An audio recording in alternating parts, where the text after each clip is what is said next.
Thank you. Resuming debate, the Honourable Member for Cape Breton-Canso.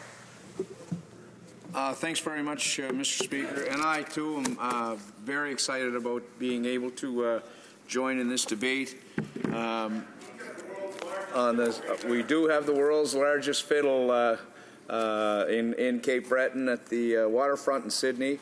It was built in 2005, and it's something that tourists from around the world have come to have their pictures taken in front of and enjoy the great fiddle music that comes from Cape Breton and Nova Scotia. Mr.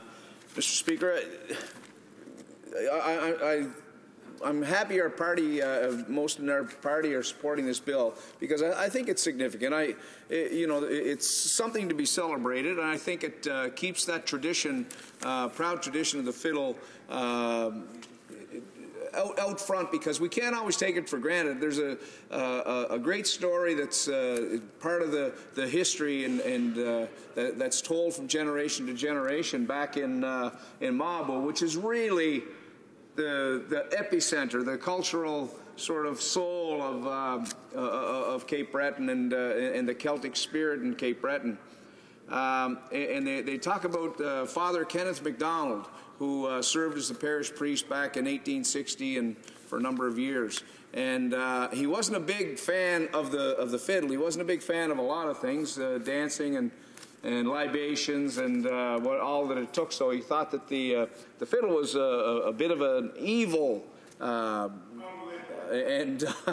he took it upon himself to go door to door and gather up the fiddles in Mabo and to take that away from them. Well, it may have worked for the short time, but certainly Mabo, as I said,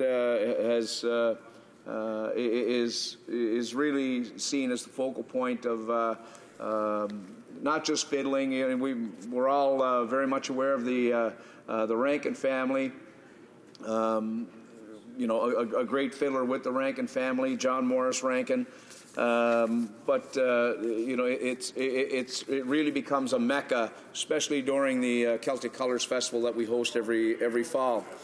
But there was a period of time, even past the gathering of the fiddles in Mabo back at that time. I want to refer to a documentary that was put forward by CBC.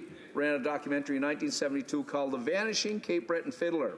It was produced by Ron McGuinness, and it talked about the decline in the number of those that were playing the fiddle in Cape Breton at the time, and they thought it was on the verge of distinction. So there was a group of folks got together, some key people got together, and vowed that they wouldn't let this happen.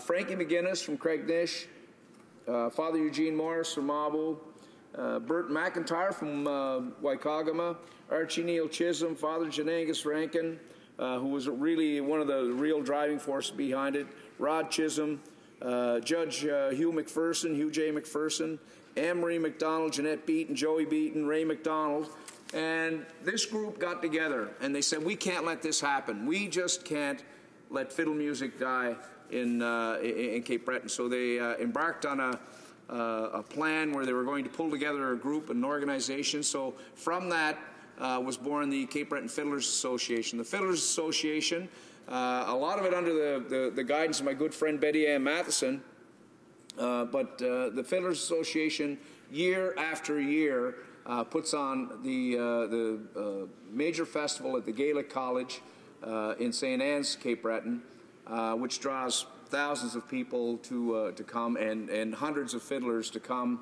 and learn and take workshops and perform. And even those that have gone on to great careers, that have been very successful in the music industry, continue to return to this festival each year to be with their fellow fiddlers and to continue to learn and grow and share, Mr. Speaker. And that, as I said, that takes place each year. We also, from that, again, we understood that you can't be complacent, and many in the fiddling community knew that. And we've got some people that have stepped up, and guys like Eddie Rogers, who's originally from Guysborough but has lived in Cape Breton for a number of years, and the work that he continues to do with so many of the young people, young fiddlers, inspiring the next generation of fiddlers. So it's a tradition that's passed down from generation to generation, most times in the kitchens, but a lot of times in the dance halls and far beyond. There's a great quote, Mr. Speaker, from the late and great John Allen Cameron. John Allen said, when I was growing up, the two most important people in the community were the fiddler and the priest. And anybody that comes from a rural community, they can certainly attest to that the high esteem great fiddlers are held in. And when we talk about some of the great fiddlers in Cape Breton, Winston Scotty Fitzgerald, who really, he was a bit of ahead of his time in recording fiddle music and a lot of the traditional fiddle tunes, which laid the groundwork for future generations. Dan Joe McGinnis from Big Pond, Lee Cremo, famous First Nations fiddler from Eskasoni, Carl McKenzie. As I had said, the Rankins, the late John Morris Rankin was an accomplished fiddle player. This past year, we just lost Buddy McMaster. And although Buddy was born in Timmins, moved to Judic at an early age, and Buddy McMaster was just a phenomenal fiddle player, just a beautiful, caring man and sharing man. And really, you know, it was through the commitment of these people that they continue to share and inspire young fiddlers. And of course, Buddy's niece, Natalie, went on, and she didn't have a bad career herself. Natalie's an accomplished musician and married to Donnell Leahy, who himself is a fabulous performer. And the list goes on, Mr. Speaker. Jerry Holland, just, you know, some of the greats. Of course, you know, we couldn't talk about fiddlers from the area, from Cape Breton, unless we gave a shout out to Ashley McIsaac. And I remember in 2010 when we watched the opening of the Olympics in Vancouver, and we saw, of course, K.D. Lang doing Leonard Cohen's Alleluia, and just how inspiring that was. But then out comes Ashley, and doing his rendition of Devil in the Kitchen, and he just not only lit up the opening ceremonies, not just for the people in the place, but he lit up the airwaves as well.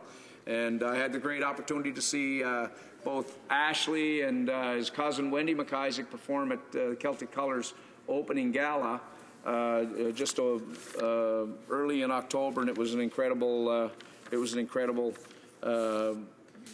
performance that they put on. So, Mr. Speaker, you know, we continue to have, you know, I think by hosting these events, and certainly when we look at, you know, having a day that recognizes fiddling, I think that it can only continue to help grow the art, and I commend Senator Libby Hughley for putting this this bill herself. She's an accomplished fiddler, but I think it's, you know, it's going to be something, I think, that will be embraced far beyond the fiddling community. I think it'll be something that will be enjoyed, embraced, and enjoyed by many.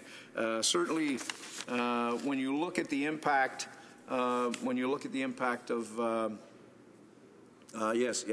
when you look at the impact of Celtic Colours on our community, and the thousands of people that come from around the world to enjoy Celtic Colours, I think you can see opportunities like that.